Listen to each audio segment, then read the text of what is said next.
Nauwi sa gulo ang isa sa gawasan ng clearing operation sa Bangkerohan Public Market sa Davao City. 8 ang nasaktan sa insidente. Yan ang umarangkadang balita ni Noreen Igonia.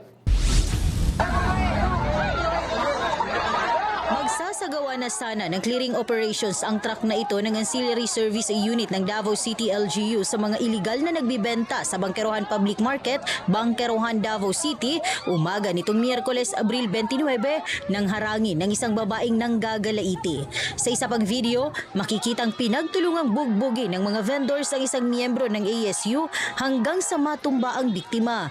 Nang itutuloy na sana ng team ang operasyon, humarang ulit ang mga vendors at isang babaeng vendor ang sinapak naman ng taga-ASU kaya natumba rin ito. Dahil sa kaguluhan, pansamantalang hininto ang operasyon at dinala sa San Pedro Police Station ang mga nasangkot. Nag-decide ang both parties, ma'am, no, na mag-settle sila doon sa barangay, and then nagbigay lang ng advice ang ating kapulisan na magpa-medical legal examination sila just in case na may mag-decide na mag-file ng kaso sa Office of the City Prosecutor, but mag-start muna sila sa barangay level po. Yan din po yung gusto nila, ma'am. 3 personahe ng ASU ang nasaktan at 5 rin sa panig ng mga vendors. Pakiusap ng mga otoridad sa mga vendors na sumunod sa ordinansa ng lokal na pamahalaan upang hindi na humantong sa ganitong pangyayari.